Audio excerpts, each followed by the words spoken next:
Welcome back. The Cabinet Committee on Security, India's highest decision-making body on national security, unleashed its response against Islamabad on several fronts. The Indus Waters Treaty has been suspended. All visas to Pakistani nationals have been cancelled. India has also downgraded its diplomatic ties with Islamabad while reducing its mission strength. Pakistan has been asked to do the same. The Atari border in Punjab, the only permitted route for India-Pakistan trade, has been sealed. Pakistan has said that any attempt to stop or divert flow water belonging to Pakistan as per Indus Waters Treaty will be considered as an act of war. Pakistan also responded with a slew of retaliatory measures. It has revoked all trade-related activities. The country will also close down the Waghmar border with immediate effect. All bilateral agreements have been put in abeyance, including the Shimla Peace Agreement signed more than 5 decades ago. Islamabad has also closed its airspace to Indian airline companies. Joining us right now is Burzine Waghmar from University of London. Also joining us is Manjeet Kripalani, Executive Director at the Gateway House. Burzine, if I could begin with you, do you feel Pakistan, with the manner in which it has supported these terror groups, has isolated itself around the world? Just look at the optics, the manner in which this attack was carried out. Just as General Dua pointed out a short while back, you have taken a cue from the manner in which the Hamas had attacked Israeli civilians long back. And you attacked civilians, you have killed them at point-blank range. So clearly, the public opinion is against them. The historian in me, Parikshit, would like to commence by harking back to Operation Pahalgam in 2002, when tensions were this high as they are now.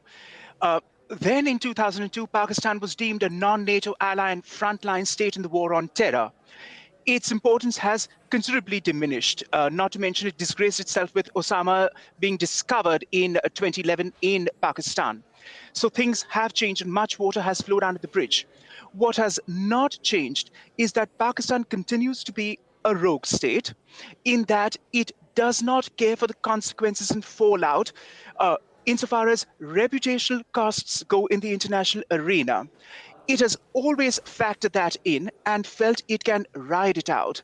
It did so back in 2002 with the Kalujak massacre and prior to that, the Parliament attack and the Red Fort attack in 2000, if you remember too, plus the Akshardham Temple attack in September 2002.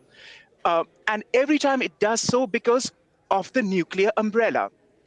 And pursuant to Operation Pahalgam, as you know, Indian planners had taken a major departure step. It was a watershed moment in that they had to come to realize that one will have to fight with Pakistan despite the nuclear umbrella. Conventional warfare must be conducted under the shadow of it, which led to the origins of the cold start doctrine propounded by the Indian forces, as you know. So even if Pakistan importance is not there currently, and it's reeling under one-too-many crises, it does feel the urge to keep itself in business by running such proxies to keep India on the trot. What has happened is India has called a game, set, and match, as you know, and the Indus Waters Treaty is a new step. It's a novel step, but it also builds on the 2016 terrorist attack, pursuant to which data sharing as per the IWT, Indus Waters Treaty, had been considerably curtailed. And the Pakistanis had been complaining since 2016 that only 40% of data sharing has been happening. But I'll stop here for now, and then we can come back to it later.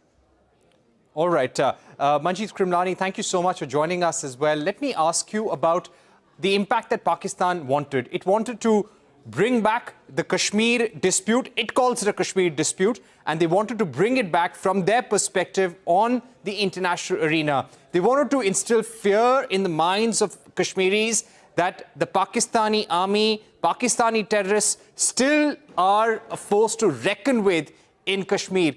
Do you feel that the Indian government, while retaliating militarily, diplomatically, will have to address this at the ground level going forward?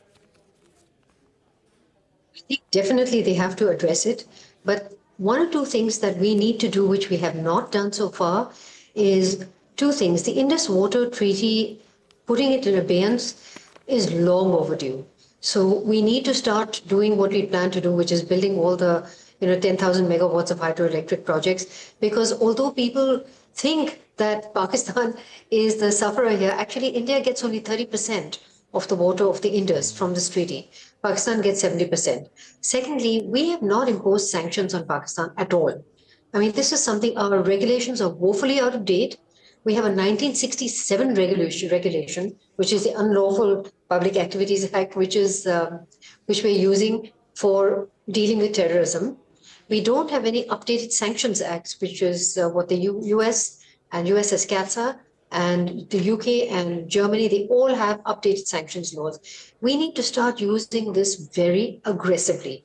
So once we use the economic tools that we need to develop, then we can start thinking about the military tools. The last thing is, financially, we have to get Pakistan back on this particular incident, means that Pakistan has to get back onto the FATF. Clearly, the resistance force, which has taken responsibility for this attack, is loosely linked to the Lashkar, which means that they've got funding from somewhere. And maybe even if it's local funding, we have to get to the bottom of it. You always have to follow the money. Then you can do whatever you need to do militarily, but you have to strangle them economically.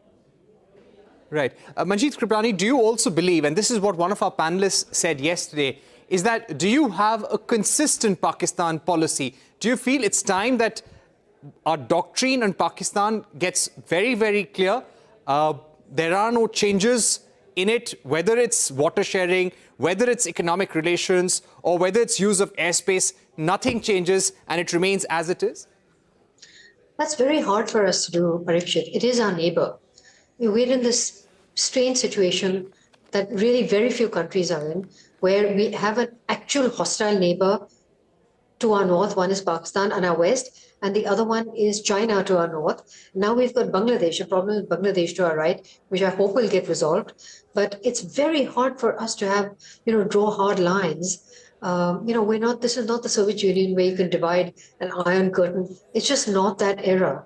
So we have to use, I feel we have to use all the economic tools first to really strangle Pakistan.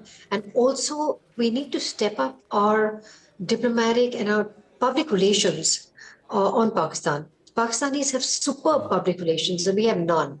So we can think we're a big country, we can manage, but we can't. We have to use these tools to the best of our ability. And, then we'll have a proper doctrine. It shouldn't only be military. Burzine, just to get you in at this stage, as Manjeet Kripalani was pointing out, you need a very strong diplomatic and PR machinery to continue exposing Pakistan at every stage. But currently, on the issue of economic sanctions that Manjeet pointed out, do you feel it's important for India to work with countries like US, other P5 nations, to see if sanctions can be imposed on Pakistan? We have very close linkages with the United States. Can we convince, according to you, the United States to impose sanctions on Pakistan? After all, their vice president was in the country when this terror attack was unfolding.